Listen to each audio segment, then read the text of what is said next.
নিশ্চিতভাৱে এইটো আমি বহু দিনৰ পৰাই বিভিন্ন মহলৰ এইটো প্ৰতিক্ৰিয়া চলি আছিল যে ডাম্পাৰৰ যি দৌৰাত্ম্য সেই দৌৰাত্ম্যত সৰ্বসাধাৰণ ৰাইজ যথেষ্ট অতিষ্ঠ হৈ আছে। গতিকে ৰাতি দুপৰ লোৱাৰ লগে লগে বিভিন্ন ৰাজ্যৰ বিভিন্ন ডাম্পাৰ এই মাজবাট অঞ্চলত আহি থুপ খাইহি বা ৰৌতা অঞ্চলত আহি থুপ খাইহি। গতিকে এইবোৰ ক্ষেত্ৰত কেনেধৰণৰ মানে বন বিষয়াসকলে কেনেধৰণে তেওঁলোকে কাৰুকাৰ্য চলাই আছে, আমাৰ বিষয়াৰ নাম উল্লেখ হৈছে আজি সংবাদ মাধ্যমত প্ৰচাৰ হৈছে। সেইগৰাকী বিষয়াই কাৰ আশীষ ধন্য হৈ এনেধৰণে কাৰুকাৰ্য চলাই আছে সেইটো আমি বিভাগীয়ভাৱে দৃষ্টিগোচৰ কৰিবৰ কাৰণে আমি সংবাদ মাধ্যমৰ আগত আমি অৱগত কৰিছোঁ। আৰু অতি শীঘ্ৰেই এই বিভাগীয়ভাৱে যি ধৰণৰ চালানবিহীনভাৱে ডাম্পাৰ চলি থাকিব পাৰিছে সেইবোৰ বিভাগীয়ভাৱে উচ্চ পৰ্যায়ৰ তদন্ত কৰিবৰ কাৰণে আমি বিভাগীয় মন্ত্ৰীক আমি আহ্বান জনাইছোঁ। বিগত 20 বছৰ কিন্তু মাজবাট ৰেঞ্জত খোপনি পুতি লৈছে মিণ্টু বৰুৱাই। নিশ্চিতভাৱে কাৰ আশীষ পুষ্ট হৈ তেওঁ এই বিভাগটো এতিয়া এটা অঞ্চলতে তেওঁ ইমান দিন ধৰি ইমান বছৰ ধৰি তেওঁ থাকিব পাৰিছে, কাৰ আশীষ ধন্য হৈ তেওঁ 20 বছৰ কাল তেওঁ আশীষ ধন্য হৈ আছে, এইটো এটা ৰহস্যৰ আৱৰ্তত। গতিকে নৱনিযুক্ত যি মন্ত্ৰী আমাৰ সন্মানীয় জয়ন্ত মল্ল বৰুৱাদেৱে ইতিমধ্যেই আমি সংবাদ মাধ্যমত আমি অৱগত হৈছোঁ যে তেখেতে ইতিমধ্যেই তেওঁ কোনো এটা ৰেঞ্জত 3 বছৰ কাল অধিক কাল সময় থাকিব নোৱাৰিব।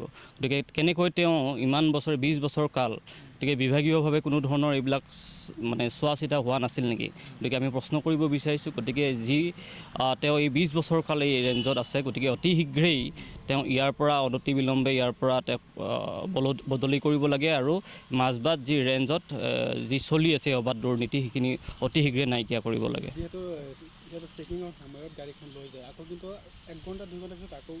নিশ্চিতভাৱে ইয়াত কিবা এটা অংশ চলি থাকিব পাৰে। গতিকে সেই অংশবিলাক বন্ধ কৰি পেলাই যি এটা সঠিক নিয়মৰ মাজেৰে ডাম্পাৰসমূহ চলাব দিব লাগে আৰু ডাম্পাৰ যিবোৰ নিয়ম নীতি আছে সেইবোৰ সঠিকভাৱে পালন কৰিছেনে নাই সেইবোৰ চোৱা চিতা কৰিব লাগিব বিভাগীয়ভাৱে। কিন্তু তেওঁলোকে ডাম্পাৰখন বালি ভৰাই লৈ অনাৰ ক্ষেত্ৰত ওপৰত কি বিভিন্ন ধৰণৰ তিৰপাল দিব লাগে সেই ক্ষেত্ৰত কিন্তু সেই দিশবোৰ কিন্তু চোৱা চিতা আমি কৰা পৰিলক্ষিত হোৱা নাই। গতিকে বিভাগীয়ভাৱে তেওঁলোকে চেকিং কৰক, কিন্তু সেইসমূহ দিশ ভালদৰে চোৱা চিতা হৈছেনে নাই সেই কথাখিনিও তেওঁলোকে ভালদৰে চাওক।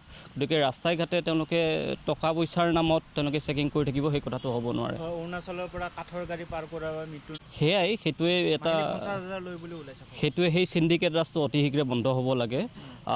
এটা নিয়মিতভাৱে নিয়ম নীতি যি ধৰণে পাৰ হ'ব লাগে সেই ধৰণে পাৰ হওক, কিন্তু নিয়ম বা কৰ ফাঁকি দি কোনো ধৰণৰ এই ধৰণৰ এটা দুৰ্নীতি যাতে চলি থাকিব নোৱাৰে, বিভাগীয়ভাৱে এটা তদন্ত কৰি এই বিষয়াজনে অনতিবিলম্বে তেওঁক এই অঞ্চলৰ পৰা আমাৰ বদলি কৰি দিব লাগে।